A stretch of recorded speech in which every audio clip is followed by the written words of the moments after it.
तो इस वीडियो में सामान्य अध्ययन प्रैक्टिस सेट पेपर देखने वाले हैं, तो आप लोग लास्ट तक जरूर बने रहिएगा। यह वीडियो बिहार शिक्षक भर्ती 2024 के लिए अति महत्वपूर्ण रहने वाला है। तो चलिए देखते हैं क्वेश्चन नंबर फर्स्ट से।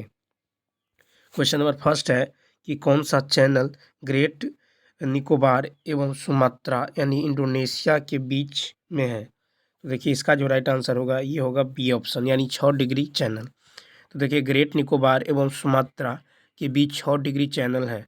6 डिग्री चैनल को ग्रेट चैनल भी कहा जाता है। अब चलिए देखते हैं नेक्स्ट फैक्ट। देखिए ग्रेट चैनल जो है ये इंदिरा पॉइंट एवं इंडोनेशिया के बीच में स्थित है। 8 डिग्री चैनल मालदीव एवं मिनिकॉय भारत के बीच में है। वहीं 10 डिग्री चैनल जो है लिटिल अंडमान एवं निकोबार के बीच में स्थित है। 9 डिग्री चैनल मिनिकॉय एवं लक्षद्वीप के बीच में है और पाक जल संधि भारत एवं श्रीलंका के बीच में है। अब देखिए कि कोको जल संधि भारत के उत्तरी अंडमान एवं म्यांमार के कोको द्वीप के बीच में है। अब चलिए क्वेश्चन नंबर 32 कहता है माहे स्थान किस राज्य या केंद्र शासित प्रदेश के शासन क्षेत्र के अंतर्गत आता है। तो देखिए इसका जो राइट आंसर होगा ये होगा ई ऑप्शन। देखिए माहे स्थान जो है केंद्र शासित प्रदेश पुदुचेरी के शासन क्षेत्र के अंतर्गत आता है। माहे का स्थान केरल तट पर है और केंद्र शासित प्रदेश पुदुचेरी 4 भागों में बटा हुआ है। पुदुचेरी केंद्र शासित प्रदेश के 4 भाग हैं। एक है यनम, पुदुचेरी, कराईकल एवं माहे। तो पुदुचेरी केंद्र शासित प्रदेश के 4 भाग हैं, यनम और उसके बाद पुदुचेरी, कराईकल एवं माहे। यनम स्थान आंध्र तट पर स्थित है। पुदुचेरी एवं कराईकल तमिलनाडु तट पर स्थित है। माहे स्थान केरल तट पर स्थित है और केंद्र शासित प्रदेश पुदुचेरी पूर्व फ्रांसीसी कॉलोनी थी जिसमें 4 स्वशायत्त क्षेत्र यनम, पुदुचेरी, कराईकल एवं माहे हैं। इस केंद्र शासित प्रदेश की राजधानी पुदुचेरी है। फ्रांस की सरकार ने वर्ष 1954 में भारत में अपने क्षेत्र को भारत सरकार को सौंप दी थी। और देखिए वर्ष 1954 से 1962 तक भारत के फ्रांसीसी क्षेत्रों को अधिकृत क्षेत्र की श्रेणी के रूप में रखा गया और 14वें संविधान संशोधन अधिनियम 1962 के द्वारा पुदुचेरी केंद्र शासित प्रदेश का निर्माण करके फ्रांसीसी कॉलोनी के सभी 4 क्षेत्रों यनम, पुदुचेरी, कराईकल एवं माहे को इस केंद्र शासित प्रदेश के अंतर्गत लाया। चलिए देखते हैं नेक्स्ट क्वेश्चन। देखिए नेक्स्ट क्वेश्चन है, क्वेश्चन नंबर 33 है कि कौन जो है पर्वत चोटी जो है महान हिमालय में नहीं है। तो देखिए इसका जो राइट आंसर होगा ये होगा बी ऑप्शन। तो गॉडविन ऑस्टिन चोटी महान हिमालय यानी बृहत हिमालय में नहीं है। गॉडविन ऑस्टिन यानी K2 जो है ये ट्रांस हिमालय के अंतर्गत है। गॉडविन ऑस्टिन चोटी जो है ट्रांस हिमालय के काराकोरम पर्वत श्रेणी में स्थित है। अब देखिए ट्रांस हिमालय बृहद हिमालय के उत्तर में स्थित ट्रांस हिमालय का अधिकांश भाग तिब्बत में होने के कारण इसे तिब्बतियन हिमालय भी कहा जाता है।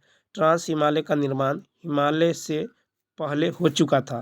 ट्रांस हिमालय के अंतर्गत काराकोरम, लद्दाख, जास्कर, कैलाश आदि पर्वत श्रेणियां जो है आती हैं।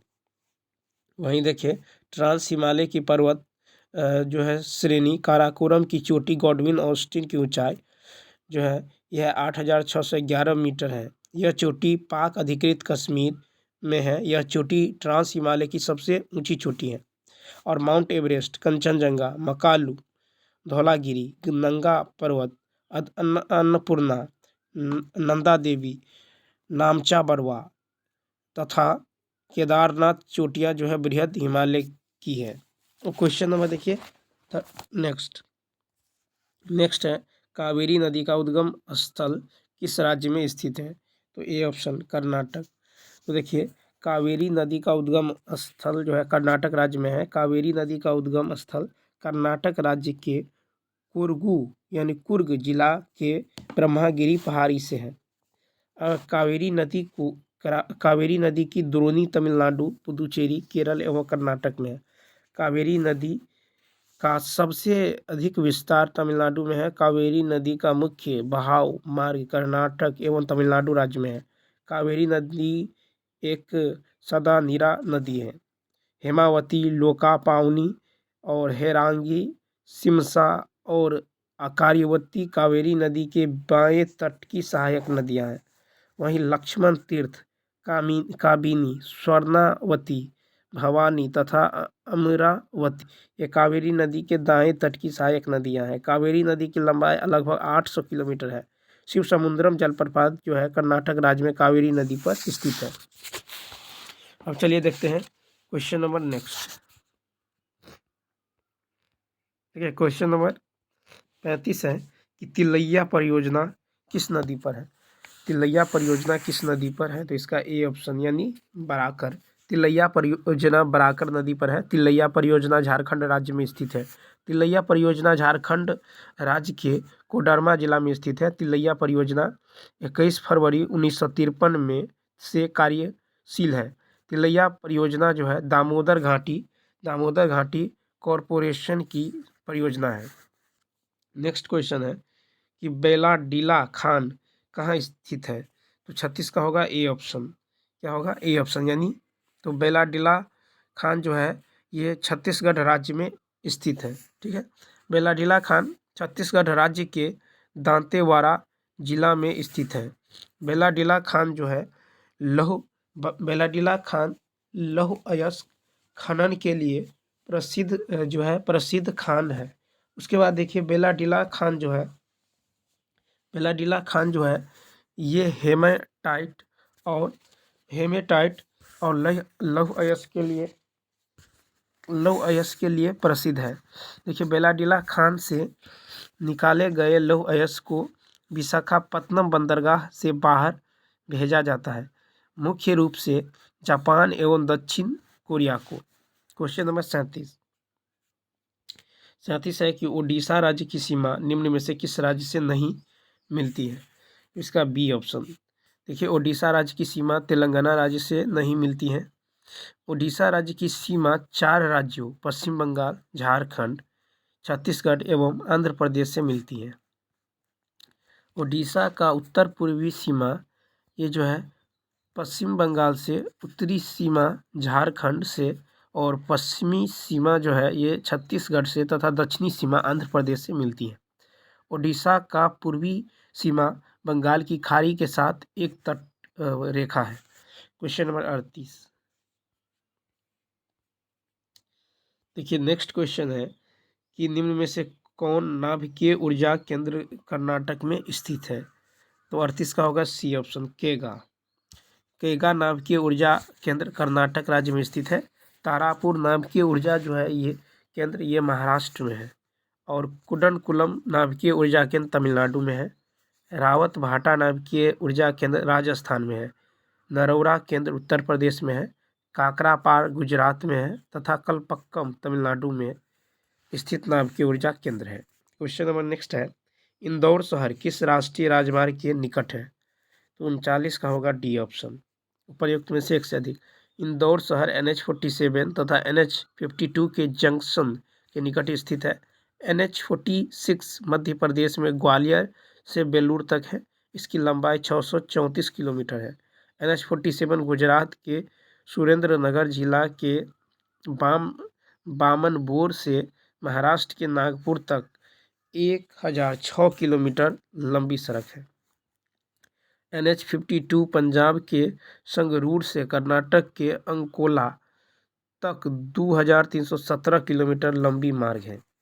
40 है कि शिक्षा क्षेत्र की हारटोंग समिति किस वर्ष गठित की गई थी, इसका जो राइट आंसर होगा ये होगा ई ऑप्शन। तो देखिए शिक्षा के क्षेत्र में हारटोंग समिति का गठन उपर्युक्त में से किसी वर्ष नहीं की गई थी। 1929 ईस्वी में फिलिप हारटोंग की अध्यक्षता में भारत में शिक्षा के विकास का रिपोर्ट जो है शिक्षा के विकास का रिपोर्ट देने के लिए एक समिति जो है गठित की गई। इस समिति ने यह सुझाव दिया था कि मिडिल स्कूल स्तर पर ही व्यावसायिक और औद्योगिक शिक्षा को जोड़ा जाए। देखिए, इससे रोजगार परक शिक्षा का विकास होगा, साथ कॉलेज स्तर पर अनावश्यक भी रुकेगी। 1944 में शिक्षा पर सार्जेंट योजना लाया गया। उसके बाद देखिए, आधुनिक शिक्षा का भारत में जनक चार्ल्स ग्रांट को माना जाता है। भारत में अंग्रेजी शिक्षा का जनक लॉर्ड मैकाले को माना जाता है। अब चलिए देखते हैं क्वेश्चन नंबर 41।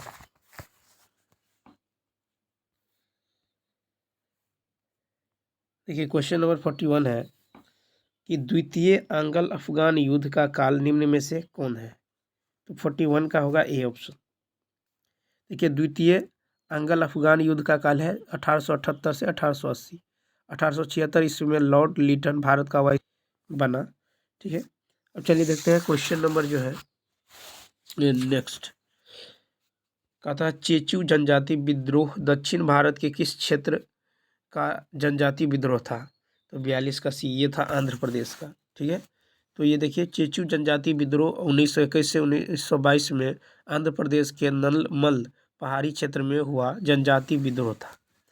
ठीक है, और चेचू जनजाति विद्रोह का नेता हनुमंधु था। अब चलिए देखते हैं नेक्स्ट। कहता है कि किसने 1857 ईस्वी के विद्रोह को राष्ट्रीय विद्रोह कहा है? तो 43 का होगा ए, बेंजामिन डिज़रेली। तो देखिए, बेंजामिन डिज़रेली जो है, इन्होंने विद्रोह के काल में जो है इंग्लैंड में कंजर्वेटिव पार्टी का जो है प्रमुख नेता थे। ठीक है, अब चलिए देखते हैं नेक्स्ट क्वेश्चन। देखिए, नेक्स्ट क्वेश्चन है कि भारत में प्रथम फैक्ट्री एक्ट गवर्नर जनरल के काल है। तो 44 का होगा बी ऑप्शन, रिपन। भारत में प्रथम factory act governor general Lord Ripon के काल का है। ठीक है, भारत में गवर्नर जनरल यानी वायसराय के रूप में लॉर्ड रिपन का कार्यकाल 1880 से 1884 ईस्वी तक रहा है। ठीक है, रिपन को भारतीय मिल मजदूरों की व्यवस्था को सुधारने के लिए पहला फैक्ट्री एक्ट 1881 पारित हुआ। अब चलिए देखते हैं क्वेश्चन नंबर 45। कहता sir Andrew Fraser Lord Curzon के काल में गठित किस आयोग का अध्यक्ष था? 45 का ए, पुलिस आयोग। तो भारत में वायसराय के रूप में लॉर्ड कर्जन का शासनकाल 1899 से 1905 ईस्वी का रहा। कर्जन ने विभिन्न विभागों की कार्यप्रणाली में आवश्यक सुधार के लिए अलग अलग आयोगों का गठन किया है। अब चलिए देखते हैं 46।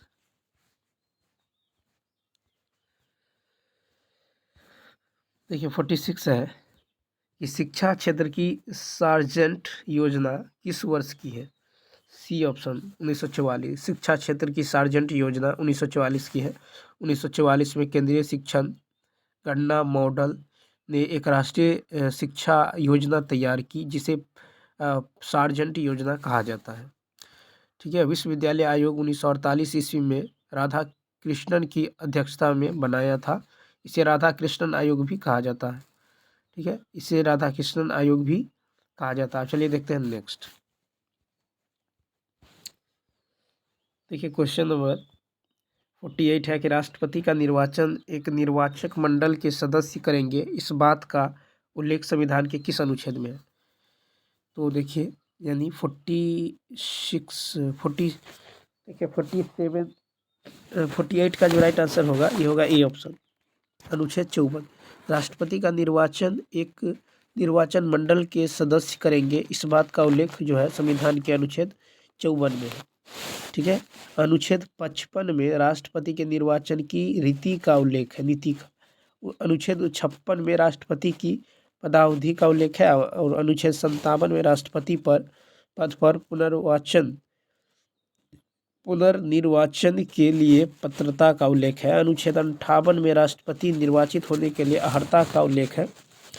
अनुच्छेद 59 में राष्ट्रपति पद की शर्तें का उल्लेख है। अनुच्छेद 60 में राष्ट्रपति पद के शपथ का प्रतिज्ञान से संबंधित है। देखिए, 47 जो है छूट गया है, देख लेते हैं। देखिए, 47 है कि भारत शासन अधिनियम 1935 उपबंधों से संबंधित सही तथ्य पहचान जो है करना है। तो इसका जो राइट आंसर होने वाला है ये होगा डी ऑप्शन। ठीक है, क्या होगा? D option. तो देखिए, भारत शासन अधिनियम 1935 के उपबंधों से संबंधित सभी तथ्य जो है यह 1935 के अधिनियम द्वारा गवर्नरी प्रांतों को एक नए संवैधानिक जो है प्रतिष्ठा प्रदान की। प्रांतों को द्वैध शासन के स्थान पर स्वायत्तता मिल गया। आरक्षित एवं हस्तांतरित विषयों में भेद लगभग समाप्त हो गया। अब चलिए देखते हैं नेक्स्ट क्वेश्चन। देखिए 49 है कि भोला पासवान शास्त्री कब बिहार के मुख्यमंत्री बने थे। तो 49 की यदि बात करें, भोला शास्त्री पासवान जो है ये बिहार के मुख्यमंत्री कब बने थे, तो ये बने थे आपको उपर्युक्त में से एक से यानी 49 का डी ऑप्शन। देखिए, भोला पासवान शास्त्री 3 बार बिहार के मुख्यमंत्री बने थे। भोला पासवान शास्त्री ने वर्ष 1968, वर्ष 1969, वर्ष 1971 ईस्वी में बिहार के मुख्यमंत्री पद का शपथ ग्रहण किया था। भोला पासवान शास्त्री पहली बार बिहार के मुख्यमंत्री पद पर 22 मार्च 1968 से 29 जून 1968 तक रहे।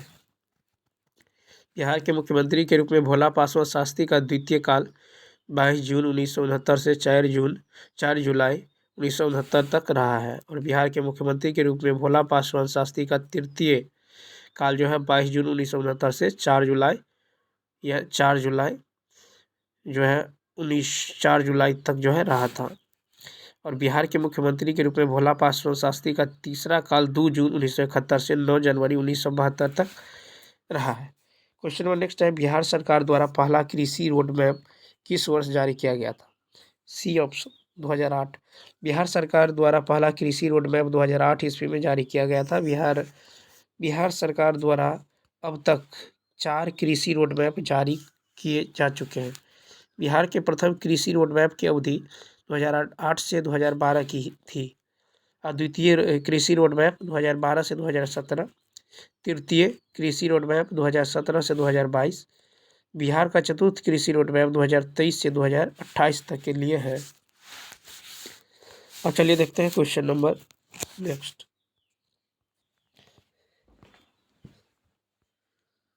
अब देखिए नेक्स्ट क्वेश्चन है कि निम्नलिखित में से कौन सा समूह से संबंधित है। देखिए ये रीजनिंग है तो इसको छोड़ देंगे, वैसे आंसर जो है इसका बता दे रहे हैं। तो देखिए इसका जो राइट आंसर होगा 53 का ही होगा, सी ऑप्शन। ये रीजनिंग है, कहता है कौन सा समूह से संबंधित नहीं है, तो चीनी। देखिए नींबू इमली सभी खट्टे होते हैं जबकि चीनी मीठा होता है। ठीक है, अतः चीनी इन सभी से अलग है। चलिए देखते हैं यहाँ पे। देखिए क्वेश्चन नंबर 59। क्वेश्चन नंबर 59 है कि भारतीय महासागर में सबसे छोटा द्वीप देश कौन सा है। तो 59 का जो राइट आंसर होने वाला है ये हो जाएगा ई ऑप्शन। क्या होगा? E option. तो देखिए भारतीय महासागर में सबसे छोटा द्वीप देश मालदीव है। यह भारत के निकोबार द्वीप से 8 डिग्री चैनल के द्वारा अलग होता है। मालदीव की राजधानी माले है। ठीक है, अब चलिए देखते हैं क्वेश्चन नंबर नेक्स्ट। कहता है कौन सा अम्ल लाल चींटियों में उपस्थित होता है। 60 का ई ऑप्शन। तो देखिए कि फॉर्मिक अम्ल लाल चींटियों में उपस्थित होता है। फॉर्मिक अम्ल का IUPAC नाम है मेथेनोइक अम्ल। नेटल का डंक में मेथेनोइक अम्ल पाया जाता है। सेब में मैलिक अम्ल पाया जाता है। सोडा वाटर एवं अन्य पेय पदार्थों में कार्बनिक अम्ल पाया जाता है। क्वेश्चन नंबर देखिए 61 है कि यदि डोबराइनर के त्रिक का पहला और तीसरा सदस्य फास्फोरस और एंटीमनी है तो इस त्रिक का दूसरा सदस्य कौन सा होगा। Arsenic, A option.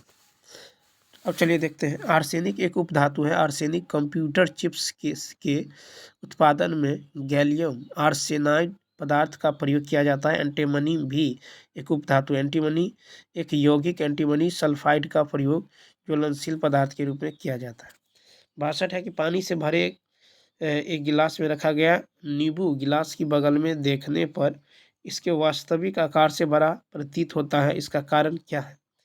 तो सी ऑप्शन, प्रकाश का अपवर्तन। तो देखिए कि पानी से भरे एक गिलास में रखा गया नींबू गिलास की बगल से देखने पर इसके वास्तविक आकार से बड़ा प्रतीत होता है, इसका कारण प्रकाश का अपवर्तन है। अब चलिए देखते हैं नेक्स्ट।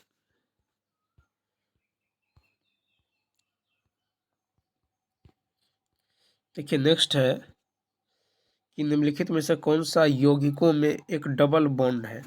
तो 63 का होगा ए ऑप्शन, यानी इथीन। ठीक है, इथीन में क्या है? तो डबल बॉन्ड है, इसका ए ऑप्शन क्या होगा? राइट होगा। अब चलिए देखते हैं क्वेश्चन नंबर नेक्स्ट। देखिए नेक्स्ट है कि आधुनिक आवर्त सारणी में तत्वों की व्यवस्था किस प्रकार की गई है? 64 का होगा ए ऑप्शन, उनकी परमाणु संख्या के बढ़ते क्रम में। आधुनिक आवर्त सारणी में तत्वों की व्यवस्था उनकी परमाणु संख्या के बढ़ते क्रम में की गई है। किन्हीं दो तत्वों की परमाणु संख्या एक नहीं होती। मोसले ने 1913 में आधुनिक आवर्त सारणी का नियम दिया। मेंडेलीव ने तत्वों के भौतिक तथा रासायनिक गुण उनके परमाणु भारों के आवर्त फलन बताया है। आधुनिक आवर्त सारणी में कुल 18 वर्ग और 7 आवर्त है। आवर्त सारणी में सबसे छोटा आवर्त 2 है, जिसमें केवल 2 तत्व है। ठीक है, आवर्त सारणी के दूसरे और तीसरे आवर्त में 8-8 तत्व है, इन्हें लघु आवर्त कहते हैं। और आवर्त सारणी के चौथे और पांचवें आवर्त में 18-18 तत्व है, इन्हें दीर्घ आवर्त कहते हैं। नेक्स्ट देखिए नेक्स्ट है कि CuO plus H2 Cu plus H2O का यह समीकरण निम्नलिखित में से किसका एक उदाहरण? 65 का यदि देखें तो सी ऑप्शन, रिडॉक्स। तो देखिए ये जो है रिडॉक्स अभिक्रिया का क्या है? उदाहरण, CuO plus H2 Cu plus H2O। अब चलिए देखते हैं क्वेश्चन नंबर 66। वैज्ञानिक वर्गीकरण की मूल इकाई क्या है? तो बी ऑप्शन, नस्ल। तो वैज्ञानिक वर्गीकरण में वैज्ञानिक का मूल इकाई नस्ल है। केरोलस लिनियस को वर्गीकरण का जनक कहा जाता है। इन्होंने जीव की द्विनाम पद्धति को प्रचलित किया है। मानव का वैज्ञानिक नाम होमो सेपियंस केरोलस लिनियस ने दिया है। अब चलिए देखते हैं नेक्स्ट। अब देखिए वही होमो वंश का नाम जो है, होमो वंश का नाम ये सेपियंस जाति का है, जो होमो सेपियंस कहलाता है। प्राणी वर्गीकरण का जो पदानुक्रम है, ये संघ है, वर्ग, गण, कुल, वंश, प्रजाति। आर्थ्रोपोडा जो है जंतुओं का सबसे बड़ा समूह है। अब देखिए नेक्स्ट, कहता थॉमस कप किस खेल से संबंधित है? तो इसका जो राइट आंसर होगा ये होगा सी, बैडमिंटन। थॉमस कप बैडमिंटन से संबंधित है। नागर कप, चड्ढा कप, अमृत दीवान कप आदि ये सब बैडमिंटन से संबंधित है।